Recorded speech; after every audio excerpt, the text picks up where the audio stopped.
Starfield is Bethesda's newest open-world sci-fi RPG, but does it live up to all the hype?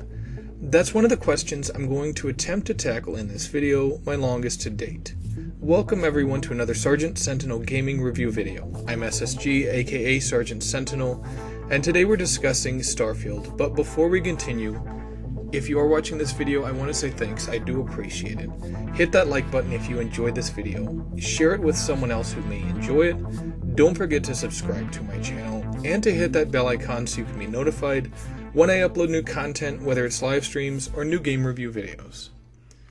Now, developed by Bethesda Game Studios and published by Bethesda Softworks, Starfield is a science fiction RPG which released September 6th, except for those people who paid for premium or better, which I did, so I've been playing it since September 1st, and I legitimately have over 250 hours playing this game, but I wanted to boil it down to several different categories to kind of give you an idea of what this game is about.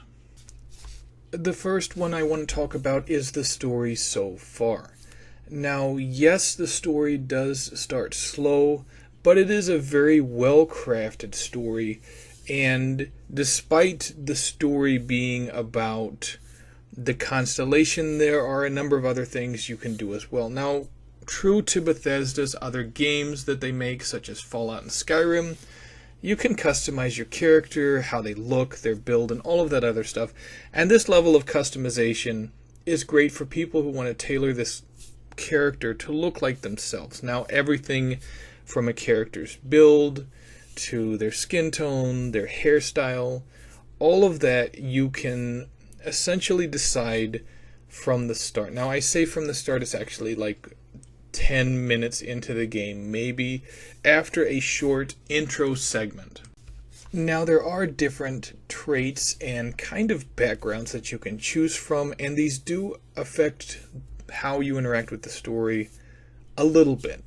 Now, from the start, you are a miner, you meet this guy Barrett after you discover an artifact, and before you know it, you are fighting space pirates, and you're off this planet on a interstellar adventure.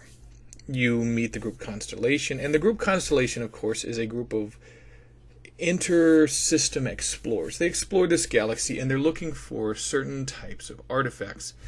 Now, the Constellation group isn't necessarily a predominant faction in this game, but they are a group that is well known. And like I said, the main storyline, of course, has you looking for these artifacts that have magical properties, and Constellation they've been keeping an eye on these, and they're trying to gather them up from whoever has stumbled across them. Even if it's going to cost them a little bit of money, they don't have a problem with that.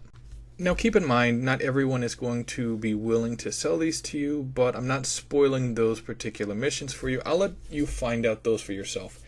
In addition to Constellation, there are other groups such as UC, the United Colonies, which are very much a military organized organization. There's also the House of Varun, which they basically worship a space version of Hydra, and the Freestar Collective. Now, no big surprise, there was a point where they clashed, but they're at peace right now for the most part. Now, Planetary Operations see you clashing with some of these bad guy groups, subgroups. Like the House of Varun, they do have crazies out at some of these outposts. You also have spacers, which are basically like the raiders from Mad Max. You have ecliptic mercenaries. And then, of course, you have the Crimson Raiders. I believe they're called the Crimson Raiders, the Crimson Fleet. They're organized street gang that are focused on dominating the entire galaxy, essentially, for profit. A lot of the missions you do receive that can earn you money and where you can secure loot, you find at these mission boards, which basically look like ATM machines you find in the bar of every outpost that you go to. And these will have missions such as transporting this type of resource to this base, setting up cargo links between your outposts, or taking out bad guys such as ecliptic mercenaries, Crimson Raiders, things like that. And at a lot of these bases and outposts you go to, not only will you be able to loot the bad guys once you kill them, but you'll also be able to find safes and locked storage boxes where you can use digipicks, kind of like how you would crack safes and such in Fallout 4. You can use the digipicks to basically break into safes and such and secure loot. Now, in addition to this, there are obviously skills, just like in Fallout 4. And the skill trees have skills with different tiers in them that you essentially unlock both through accomplishing tasks and through using skill points. There are a number of different skill trees that are focused on specific things, such as planetary, science, tech. My favorite, of course, was combat because I do engage a lot of bad guys. I loot their bodies, and then I go to different retailers at these outposts to sell all the weapons and stuff that I've captured from them. Now, space travel and combat is interesting because I know a lot of people were very aggravated that you can't navigate your ship and land on a planet like in No Man's Sky, and that's definitely the case. Using your star map, you select basically where you want to land on the planet, you select it, and you have a loading screen. There's loading screens for transitioning to planets, for opening doors. There's a lot of loading screens in Starfield, and I know that's a sore point for a lot of people, especially since you can't land your ship manually. I guess this is something that Bethesda grappled with, but they just couldn't get it to work. So you have landing and taking off screens, as well as loading screens, whenever you want to transition to a planet. Now, a nice thing about this is that they allow you to modify your ships. You can look at your ships, you can sell ships that you capture, but you have to register them first, which costs like 95% of what they're worth. And some of these ships, when you upgrade them fully, they are a force to be reckoned with, and you can take the fight to even some of the most fearsome space raiders and space fleets out there. Some of the missions that you go on actually have you fighting bad guys in space, which is a nice touch, but I kind of feel like Star Wars spoiled us because there were such spectacular space battles in Star Wars, and so a lot of us went into Starfield expecting that level, and it's just not there.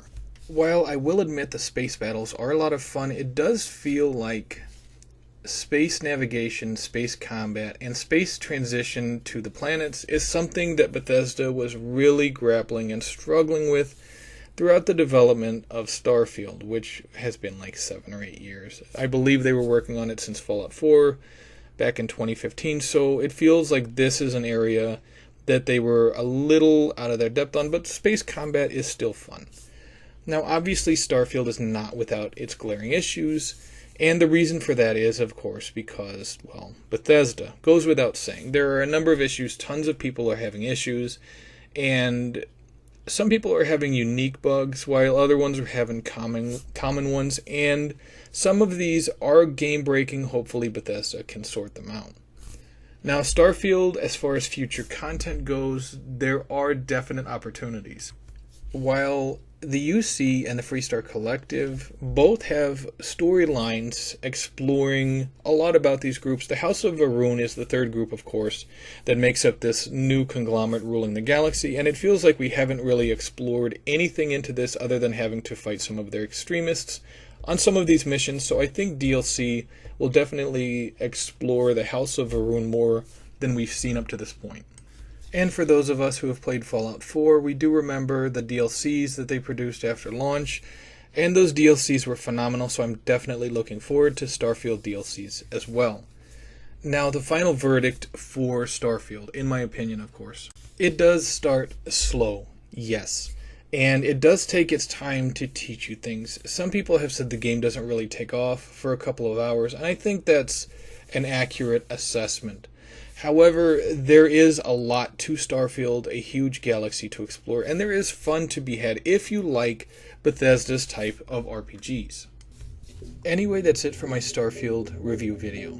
Thank you so much for watching. I do greatly appreciate it. If you liked this video, definitely hit that like button. If you know someone else who may enjoy it, definitely share it with them. Don't forget to hit the bell icon so you can be notified when I upload new content.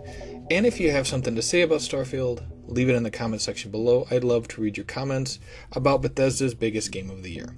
Anyway, that's it for this video. Thank you so much for watching. This is SSG, aka Sergeant Sentinel. Take it easy, gamers.